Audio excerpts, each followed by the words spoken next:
Winning Motor Trend Truck of the Year 3 times in a row, that had never been done before. Then again, neither had a 12-inch touchscreen or 1,000 pound-feet of torque. Never been done before. It's just kind of our thing.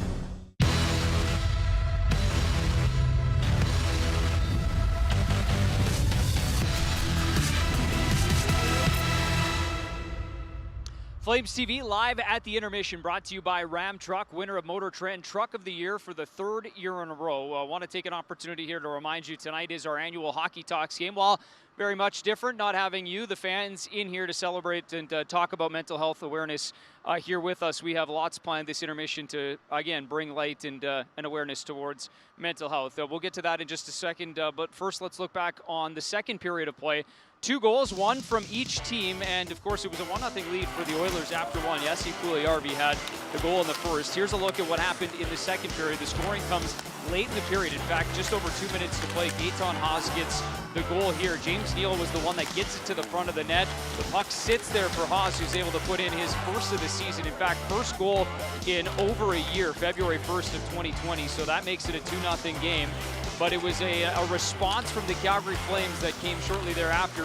First on the save, right off the faceoff. How about the save by David Riddick on the rebound? Josh Archibald was right there to bury it to make it 3-0. That was huge because at the other end, the Flames are able to capitalize. Watch the play from Johnny Gaudreau, the stick lift, the ankle breaks, and then the goal from Rasmus Andersson. What a feed and what a finish. Rasmus starts the play. He gets it from his own end.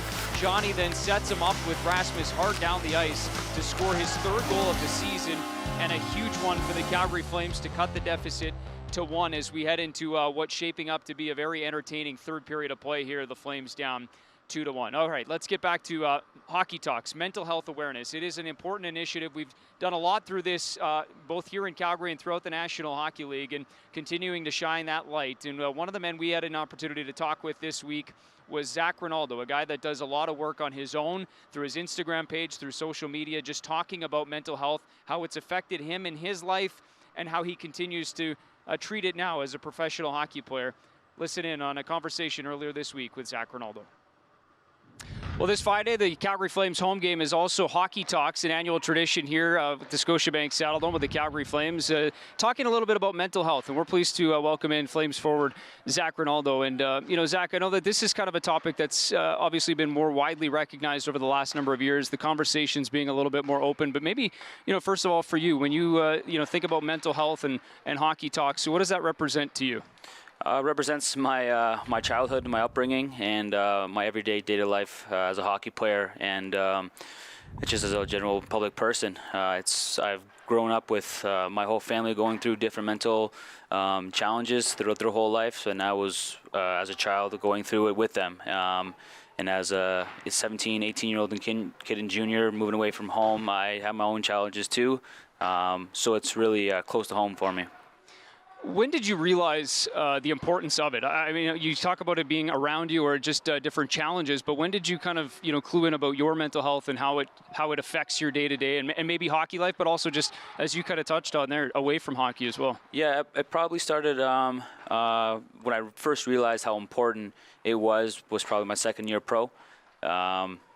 I was on some medication. I gained 30 pounds, went to training camp, and because of the meds, I didn't perform at my my highest performance. So when that really shocked me, and it kind of woke me up a little bit to get a grasp of my mental health instead of using prescription drugs prescribed by the doctor. So when I was my second year pro was probably a big wake-up call for me when I was sent down because I wasn't performing at the highest performance because of due to my mental health. And what about since then? I mean, what are some of the things, the avenues you use, some of the things that kind of keep your mind in the right place? Really, I just kind of live in the moment. I don't try to look in the past, and I don't try to look too far ahead in the future. Friends and family, that's a huge thing, definitely. But I think one of the biggest things for me is physical working out, staying in the zone for hockey purposes, and really just physical performance, physical education, and I'm a big passion for that. And I think if you can exercise your brain, exercise your physical performance, and it does a lot for your brain. Yeah, it's so well said. I mean, it's amazing how much you learn about yourself, too, as you get a little bit older and figuring out which things work for you and which things don't. What about just, when you start to look back now with the benefit of hindsight, I mean, how do you kind of reflect on some of those, challenges that, you had it as an early age, but just around you and your family, too? Does it now, as you've kind of become older, change your perspective on things growing up?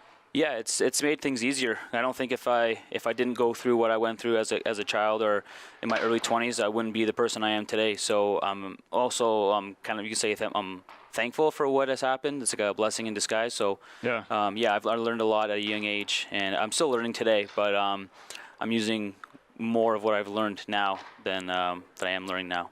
Yeah, well said. And how about just this idea of hockey talks and mental health awareness? Because it's so easy to kind of put some of this stuff into the background. We're talking about an NHL season. There's lots going on. But to bring it to the forefront, to bring the awareness up, I mean, why is that important for you and just everybody to make sure that it's something we talk about? It's important for me because when I was, in juniors and earlies in my NHL career, I had someone to talk to. And I think if you have someone to talk to and let all your frustrations out, or you just want to vent to that person and what you're going through, or you had a bad day or you had a bad game, I think having that person or having people around you that you can talk to on a regular basis about what you're going through, that's probably the biggest thing. So I encourage everyone to try and find someone or outsource something or something. How much have you been that ear, that shoulder for guys now as have you gone on in your career and some younger guys come into this team, and just how much you've taken that on to kind of be a somebody for them to talk to? Yeah, I like to kind of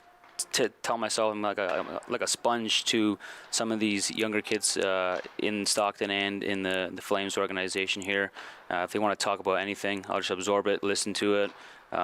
If I have my own opinion to give, I'll give them. Whether they take it or not, that's their own choice. But I'm always listening and learning and giving my own advice.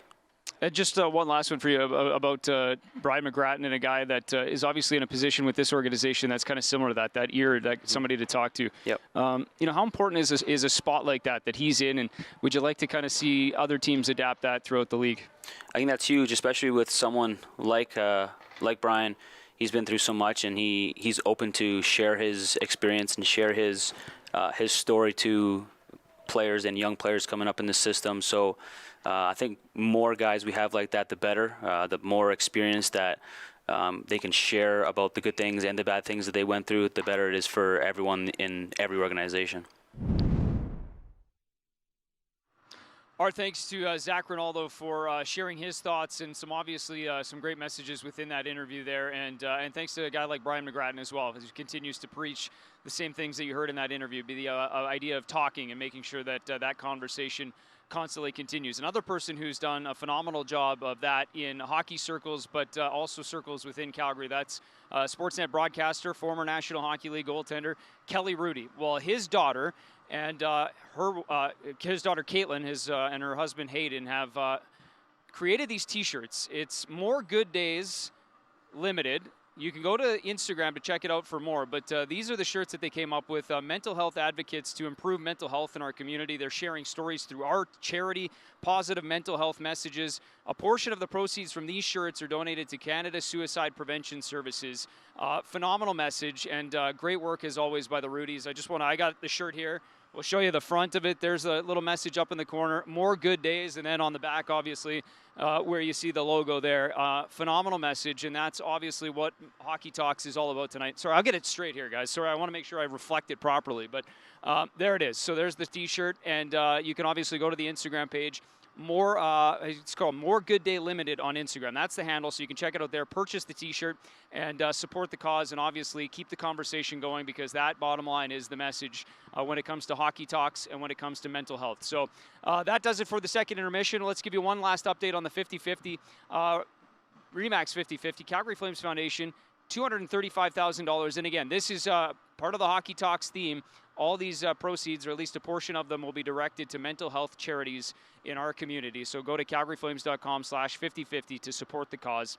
We've got an entertaining third period coming up next. It is a 2-1 Oilers lead, 20 more miles to go. Third period's coming up next. Enjoy the game, and we'll see you after on the Alberta Ram Dealers postgame show. We call it the Ram 1500 Limited. But truth be told, there's nothing limited about it. Ram 1500, winner, J.D. Power Award for Best Driver Appeal.